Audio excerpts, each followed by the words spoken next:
கோகுல், குறிப்பாக இந்த காதல் விவகாரத்தில் ஒரு சிறுவனை அவர் கடத்தியதாகத்தான் அந்த புகார் தெரிவிக்கப்பட்டிருக்கிறது. அந்த கடத்தல் சார்ந்த புகார் என்ன, அதன் பிறகாக அவரை கைது செய்ய முயற்சித்த போது ஆதரவாளர்கள் எதிர்ப்பு தெரிவித்தார்கள். அந்த பின்னணி குறித்த விவரங்களையும் பதிவு செய்யுங்கள். நிச்சயமாக இந்த புகார் என்பது திருவள்ளூர் மாவட்டத்தில் இருக்கக்கூடிய ஒரு இளைஞரை தான் கடத்தியதாக புகார். ஏற்கனவே இது தொடர்பாக வழக்கு பதிவு செய்யப்பட்டிருக்கிறது. 5 பேர் இந்த வழக்கில் கைது செய்யப்பட்டிருக்கார்கள். புரட்சி பாரதம் கட்சி தலைவர் ஜெகன்மூர்த்தியுடைய தூண்டுதலின் பேரில் தான் இந்த கடத்தல் சம்பவம் இருப்பதாக காவல்துறை வழக்கு பதிவு செய்திருக்கக்கூடிய நிலையில் அவருடைய வீட்டிற்கு காவல்துறை அவரை கைது செய்ய முயன்ற போது அவர் அங்கு இல்லை, அங்கிருந்து அவர் தப்பிவிட்டார் என்ற தகவல் எல்லாம் சொல்லப்பட்டது. அவருடைய கார் மற்றும் இருசக்கர வாகனங்கள் எல்லாம் அங்க இருக்கும் போதே பலர் கட்சி நிர்வாகிகள் எல்லாம் வந்து அதற்கு கடுமையாக எதிர்ப்பு தெரிவித்தார்கள். போராட்டத்தில் ஈடுபட்டாங்க. போராட்டத்தில் ஈடுபட்டவர்கள் மீதெல்லாம் வழக்கு பதிவு செய்யப்பட்டிருக்கிறது. ஏனென்றால் அங்கு கடுமையான போக்குவரத்து நெரிசல் ஏற்பட்டது. தொடர்ந்து போராட்டத்தில் ஈடுபட்டவர்கள் மீது கைது செய்யப்பட்டு அப்போது காவல்துறை முன்னெச்சரிக்கையாக கைது நடவடிக்கை எல்லாம் மேற்கொண்டார்கள். இந்த வழக்கு என்பது திருவள்ளாங்காடு காவல் நிலையத்தில் தான் இந்த வழக்கானது பதிவு செய்யப்பட்டிருக்கிறது. தொடர்ந்து பூவை ஜெகன்மூர்த்தி தரப்பில் சொல்லப்படக்கூடிய விஷயம், இதில் எங்களுக்கு தொடர்பு இல்லை, அரசியல் ரீதியாக இந்த வழக்கு பதிவு செய்யப்பட்டிருப்பதாகவும் சொல்லப்படுகிறது. ஏற்கனவே எதிர்க்கட்சி தலைவர் எடப்பாடி பழனிசாமி மற்றும் பாமக தலைவர் அன்புமணி ராமதாஸ் எல்லாம் ஜெகன்மூர்த்தியுடைய மீது வழக்கு பதிவு செய்யப்பட்டதற்கும் அவர் கைது நடவடிக்கைக்கு காவல்துறை முயற்சி செய்த சம்பவத்திற்கெல்லாம் கண்டனம் தெரிவித்தார்கள். அதே நேரத்தில் காவல்துறையும் இந்த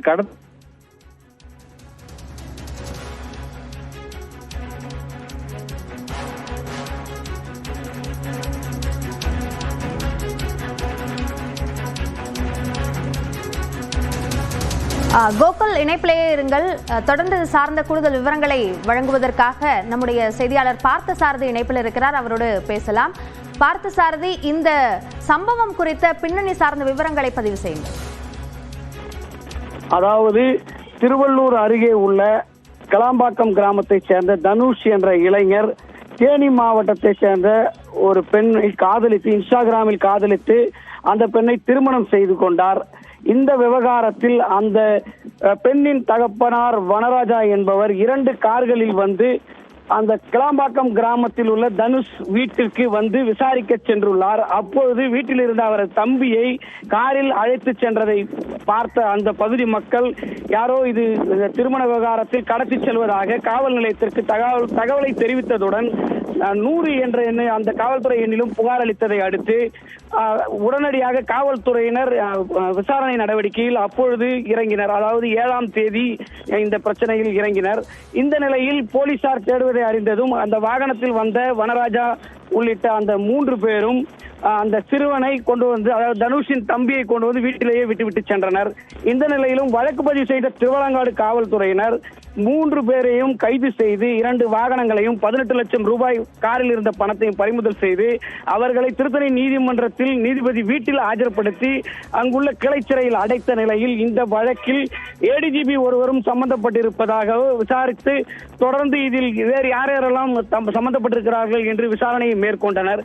இதில் புரட்சி பாரதம் கட்சி தலைவர் ஜெகன்மூர்த்தி கேவிக்குப்பம் எம்எல்ஏ தலையிட்டில் உள்ளார் என்ற கோணத்திலும் விசாரணை நடைபெற்றது. இது குறித்து விசாரணை செய்வதற்காக காவல்துறையினர் 100க்கும் மேற்பட்டோர் திருவள்ளூர் அருகே இருக்கின்ற பூவிருந்தவல்லி நெடுஞ்சாலையில் அமைந்த ஆண்டர்சன் பேட்டை கிராமத்தில் அமைந்த அவரது வீட்டிற்கு சென்று வீட்டில் அவரை கைது செய்ய முயன்றனர். அப்போது அங்கிருந்த புரட்சி பாரதம் கட்சி தொண்டர்கள் கிராமத்தினருடைய தள்ளுமுள்ளு ஏற்பட்டு முற்றுகை ஏற்பட்டு மறியல் ஆகியது.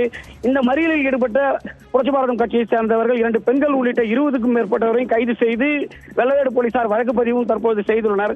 இந்த நிலையில் தனிப்படை அமைத்து அவரை தேடும் பணியில் காவல்துறையினர் ஈடுபட்டு வருகின்றனர். இவர் வெளிமாநிலமான கர்நாடகா மற்றும் ஆந்திராவுக்கு தப்பிச் செல்லக்கூடாது என்று காவல்துறையினர் தனிப்படை அமைத்து சோதனை சாவடிகளில் தீவிரமாக தொடர்ந்து 2வது நாளாக இரவு தேடி வரும் நிலையில் அவரை தற்போது நீதிமன்றத்தில் 2:30 மணி அளவில் ஆஜராக வேண்டும் என்றும் தெரிவித்துள்ளனர். ஏடிஜிபியையும் ஆஜர்படுத்த வேண்டும் என்றும் தற்போது தகவல் வெளியாகியுள்ள நிலையில் தொடர்ந்து இந்த பகுதியில் இவர் புரட்சி பாரதம் கட்சியினர் வேறு ஏதேனும் போராட்டம் நடத்தக்கூடும் என்பதால் காவல்துறையினர் ஆங்காங்கே வாகன சோதனையில் தொடர்ந்து ஈடுபட்டு வருகின்றனர்.